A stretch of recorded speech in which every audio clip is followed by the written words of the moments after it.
Her Majesty was upset. She believed there had been a breach. She acted accordingly. Oliver swallowed. Yes, sir. And His Majesty intervened. Yes, sir. Reynolds studied him carefully. Do you understand what that means? No, sir. It means, Reynolds said, leaning back, that you now have the king's attention. And attention from the crown is a double-edged sword. A cold shiver ran down Oliver's spine. I don't want trouble, Oliver whispered. I just want to do my job. I believe you, Reynolds replied. But some people in this castle don't like disruptions. And today you became one. Oliver's pulse hammered. What should I do? Reynolds stood, looking out the window toward the courtyard. Keep your head down. Do your duty. And for your own sake, stay out of the Queen Consort's way. Oliver left the room trembling. The king had defended him. But Camilla's shadow was long, and she didn't forget. And deep down, Oliver knew this wasn't the end. This was the spark that would ignite everything that came next. Windsor Castle has always had a pulse, a quiet one, hidden beneath centuries of routine and ceremony. It beats through the corridors, through the footsteps of staff, through the hushed conversations that vanish when a superior walks by. But after the confrontation in the courtyard, the pulse changed. It became sharper, quicker, and Oliver could feel it following him. For 3 days, every time he walked into a hallway, the atmosphere shifted. Conversations stopped half-sentence. People straightened their posture. Eyes darted away like they'd been caught staring at something forbidden. He wasn't imagining it. He had become the story. Guards weren't supposed to gossip, but even they couldn't help it, not after what they saw or what they heard from those who saw. Some guards clapped him on the shoulder in quiet solidarity. Others avoided him, as if standing too close might pull him into a political storm they wanted no part of. But the worst part wasn't the whispers. It was the silence, because silence in a place like Windsor wasn't empty. It was deliberate. Oliver kept his head down, just as Captain Reynolds told him. He performed every shift with clockwork precision. He checked every brass button twice, every strap 3 times.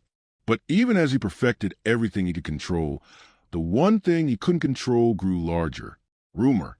The event had traveled far beyond the courtyard now. A royal confrontation never stays contained. Staff from the kitchens, florists, drivers, advisors, everyone seemed to know. And when Queen Camilla passed him in a corridor on the 3rd morning, she didn't even glance at him. But one of her advisors did. A quick, lingering look. Cold, calculating, almost satisfied. Oliver felt his blood run cold. He didn't know what that meant, but it didn't feel like forgiveness. It felt like the beginning of something he couldn't name yet. That night, back in the barracks, Daniels found him sitting on his bunk, still in parts of his uniform, because he didn't have the energy to finish undressing. You look awful, Daniels said bluntly. I'm fine, Oliver muttered. No, you're not. Daniels lowered himself onto the opposite bunk, folding his arms like he was settling into a long conversation. Marsh, listen. I've been here 12 years. I've seen this place chew people up and spit them out. You've poked the wrong dragon. I didn't poke anything, Oliver snapped, then immediately felt guilty. Sorry. Daniels shrugged. I get it. You're scared. You should be. Oliver stared at him. Why? Daniels hesitated, then leaned forward. Word around the palace is that the Queen Consort staff is looking for a reason to push you out. Oliver froze. What? They can't fire you outright. Not after the king defended you. But they can make your life miserable until you crack. Oliver felt the air leave his lungs. Crack? Quit? Leave the job he dreamed about since he was a kid? Daniels placed a hand on his shoulder. Look, you could request a transfer. Move to another royal residence. Get out of the blast zone. I'm not running, Oliver said quietly but firmly. Daniel sighed.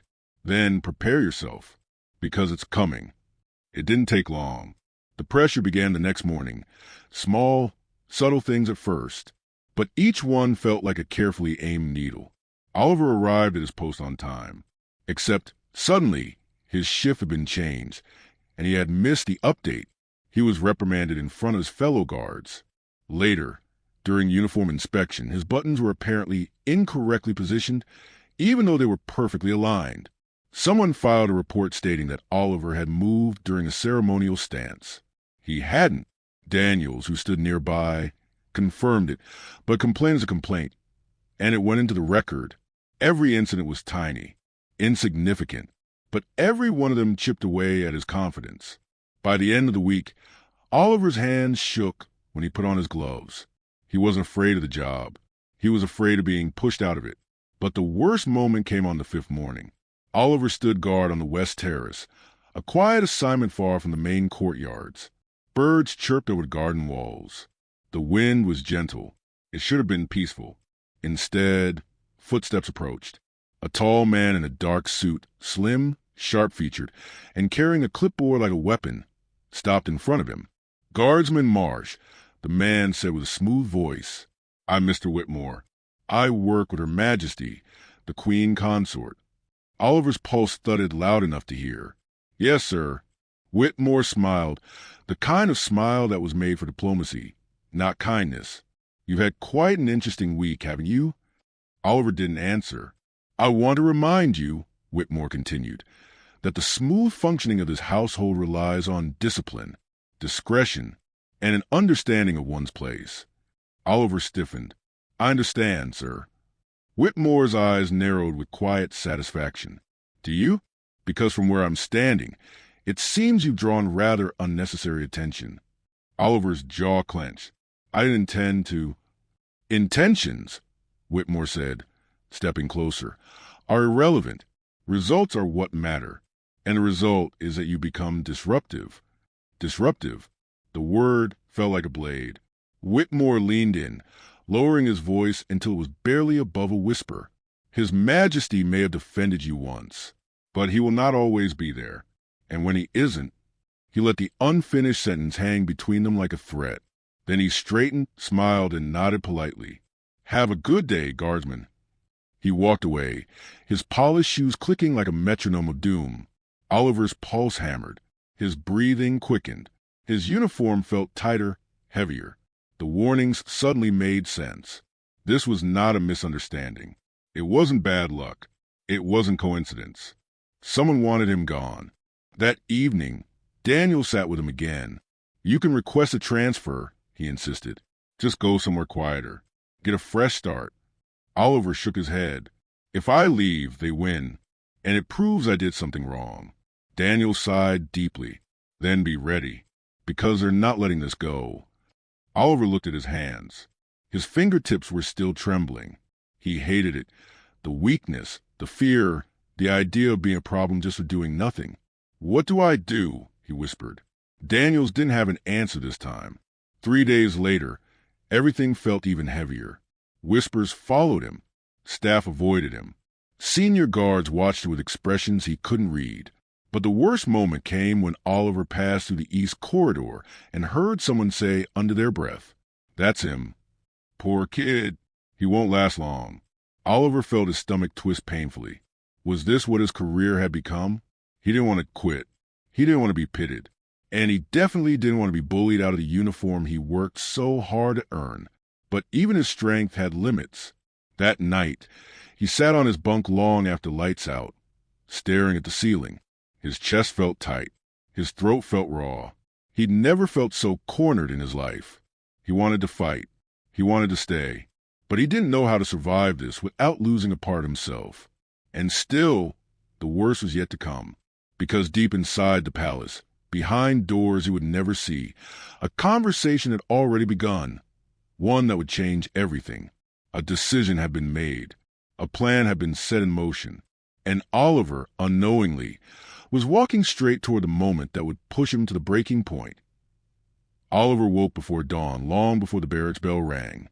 Sleep had abandoned him days ago, replaced by a constant, twisting pressure in his chest. Every morning felt heavier. Every corridor felt tighter. Every pair of eyes, whether glancing or avoiding, felt like a reminder that he didn't belong. Or worse, that someone wanted him to believe he didn't.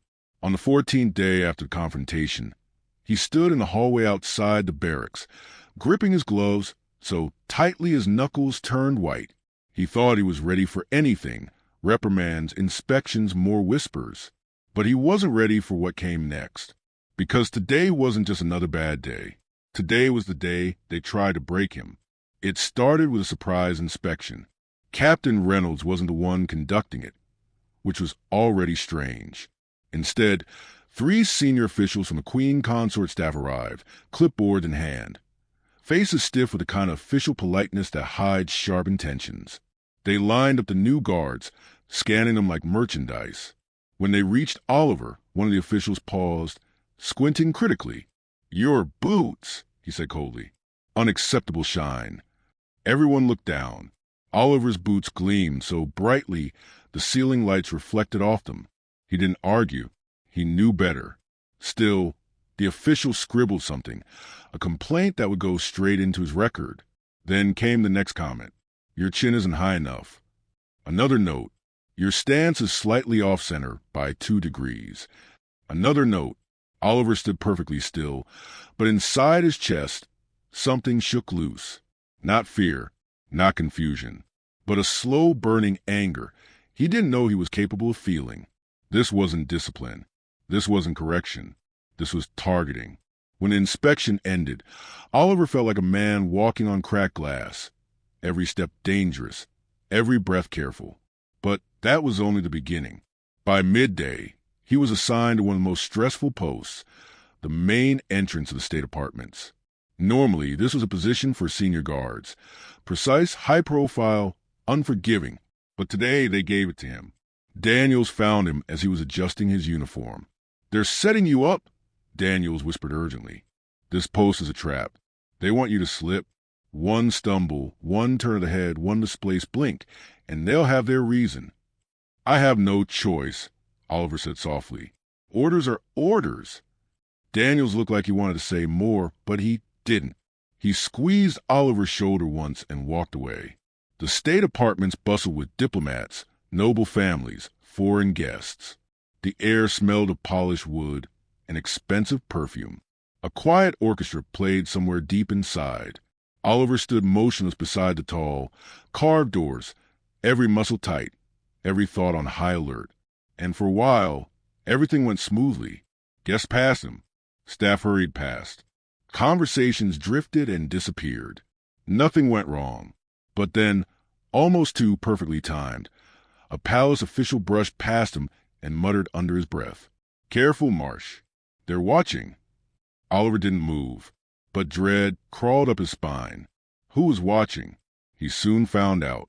A camera, small, discreet, but pointed directly at him, had been set up across the hall by a member of Camilla's staff. Not for media, not for security. For him. He realized with a sinking feeling that his every breath was being recorded, waiting for a mistake. Minutes stretched like hours. His back burned. His legs throbbed. Sweat collected under the collar of his uniform, and the bearskin hat began to feel heavier than ever. Still, he didn't break. He didn't twitch. He didn't give them anything. But that resilience only made what happened next even harsher. That evening, when he returned to barracks, Captain Reynolds summoned him immediately. Oliver could feel something was wrong the moment he stepped into the office. Reynolds wasn't sitting behind his desk, as usual. He was pacing, slowly, heavily, like a man preparing to deliver bad news. "Marsh," Reynolds said without looking up, "we need to talk." Oliver swallowed. "Sir." Reynolds finally met his eyes. And this time there was no frustration, no sternness, only something that looked painfully close to pity. "I've received multiple reports about your conduct." Oliver's heart sank.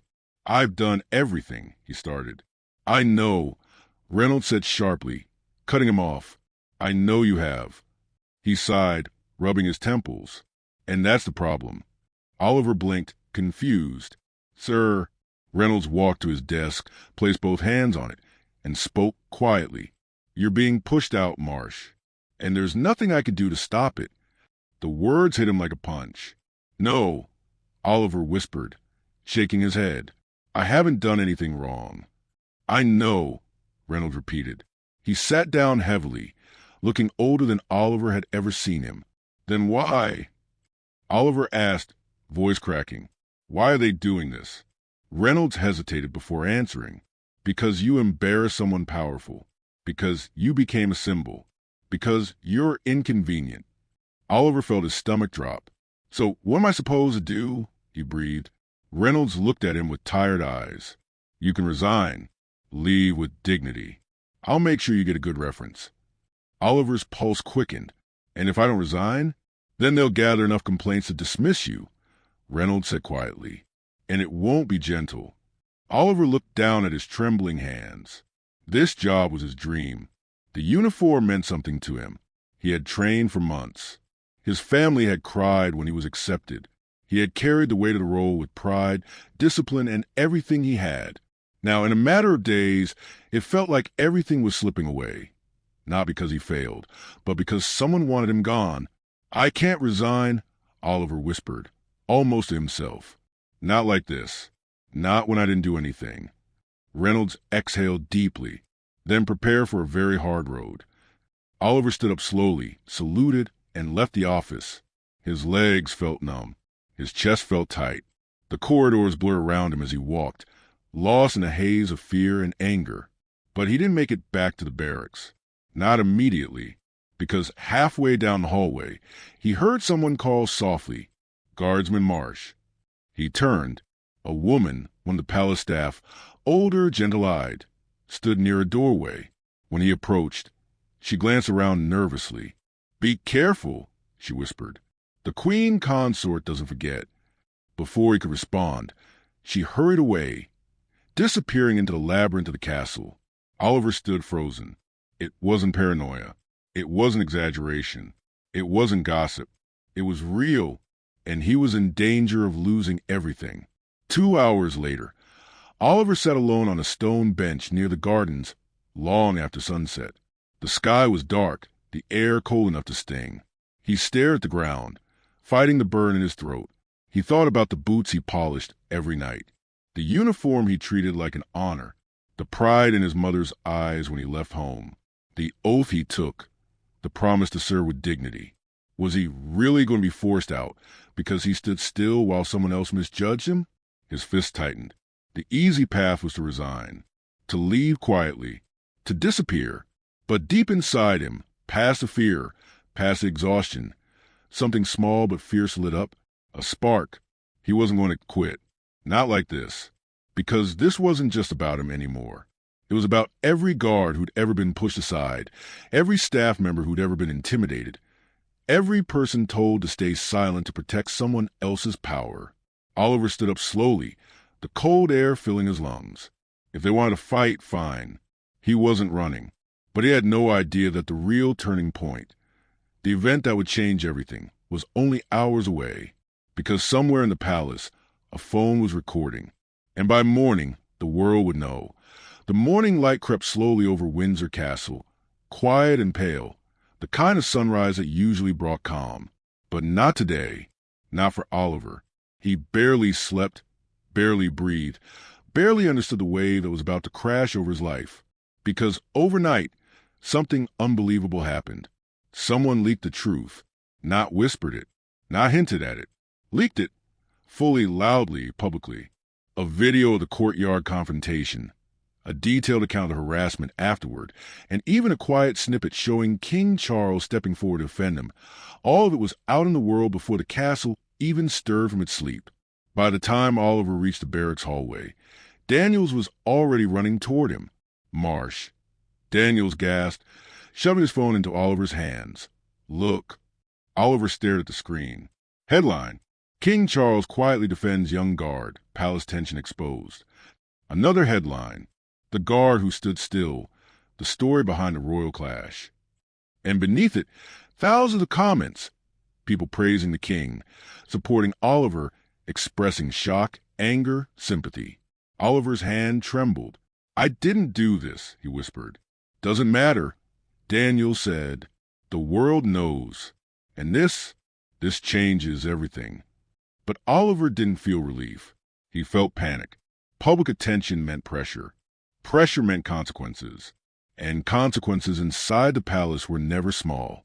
As if on cue, a messenger appeared breathlessly in the doorway. "Guardsman Marsh," he said, His Majesty requests your presence. Oliver's heart stopped. The king? He repeated. Yes, immediately. The walk to the king's private study felt unreal, like moving through a dream dipped in fear. The corridors seemed narrower. The portraits on the walls stared down with ancient, silent judgment. Every step echoed in his ears. The aide leading him stopped an ornate oak door, knocked twice, then opened it. Enter. Oliver walked in. King Charles stood by the tall window, hands clasped behind his back, looking out over the gardens. Sunlight illuminated dust in the air around him, turning him almost spectral. A man carrying centuries of responsibility in one posture. The door closed softly behind Oliver. For a long moment, neither spoke. Then Charles turned, his expression calm but undeniably weighed by something heavier than irritation or frustration. Sit, he said gently. Oliver obeyed. The king walked to a chair opposite him and lowered himself slowly, never breaking eye contact. Do you know why you're here? Charles asked. Oliver swallowed. I assume it's about the article, sir. It is. Silence settled again, thick, suffocating. Tell me, Oliver, the king continued quietly. Did you speak to the press? No, sir, Oliver said immediately, voice shaking. I swear on my life that I didn't tell anyone anything. I would never. Charles raised a hand, stopping him. I believe you. Relief washed over Oliver, so suddenly that his shoulders sagged. But the story is out, the king said, and it has stirred quite a storm. I'm sorry, Your Majesty, Oliver said, guilt twisting in his chest. I never meant for any of this to happen. Don't apologize, Charles said firmly. You've done nothing wrong. Oliver stared at him, stunned. The king leaned back in his chair, exhaling slowly. I am aware of what has been happening to you, he continued. The reports, the intimidation, the attempts to force you out. Oliver's breath caught. You know? Yes, Charles said softly. And I am not pleased. That was an understatement. The king's eyes hardened, a rare spark of steel beneath his composed exterior. This institution, Charles said, must represent dignity, fairness, respect, not fear, not bullying. He paused. Not this. Oliver didn't trust himself to speak. His eyes burned again, but he blinked the emotion away. What happens now? He finally asked, voice barely above a whisper. Charles folded his hands.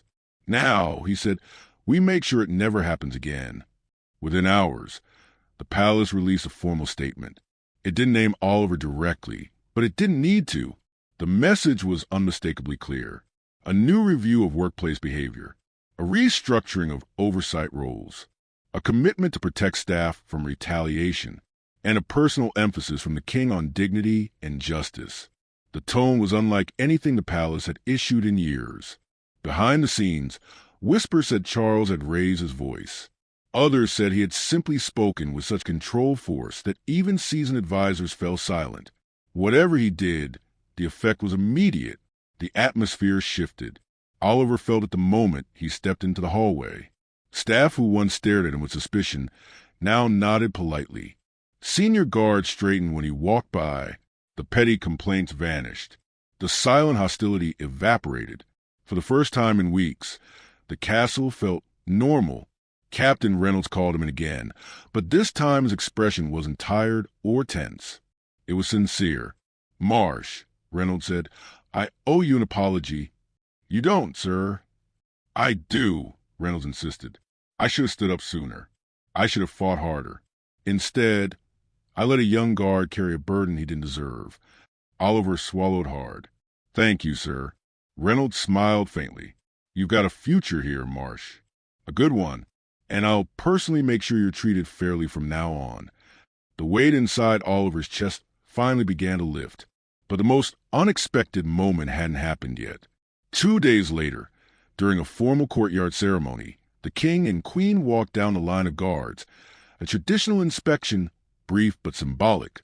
Oliver stood at attention, heart pounding louder with every step they took. When Charles reached him, he paused. Guardsman Marsh, he said warmly. Your Majesty, Oliver replied, voice steady. Well done today, Charles said. But then, to Oliver's shock, Queen Camilla stepped forward too. For a heartbeat, Oliver braced himself. But her expression wasn't hostile. It was composed, controlled, perhaps even respectful. Guardsman, she said with a small nod. Your Majesty, Oliver replied. She didn't apologize. She didn't explain. But the nod, subtle, quiet, felt like something close to a truce. Then the royal couple moved on, and Oliver exhaled slowly, feeling a weight release from him that he didn't even realize he'd carried. Later that week, Oliver was summoned again, but not to an office, to the gardens, where the king stood alone among the rose bushes, hands in the soil, trimming a stem with gentle precision. Oliver, Charles said with a smile, thank you for coming. Oliver bowed his head. Of course, sir. I wanted to speak without formality, the king said. You've been through a difficult time, but you handled it with integrity.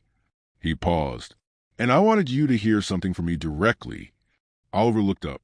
That day in the courtyard, Charles said softly, when I defended you, it wasn't a difficult decision. He smiled. It was the easiest one I've made in a long time. Oliver felt his throat tighten. Why, sir? Because standing up for what's right, Charles said, is never complicated. It's simply necessary. He extended his hand. Oliver shook it. The king's grip firm, warm, steady. Carry on, Oliver, Charles said, and know that you have my respect. Those words stayed with Oliver long after he left the gardens. They stayed through the evening, through the week, through the months that followed. He didn't resign. He didn't transfer. He stayed, not because he had something to prove, but because he finally understood something powerful. Courage isn't about being unafraid. It's about standing firm even when fear surrounds you.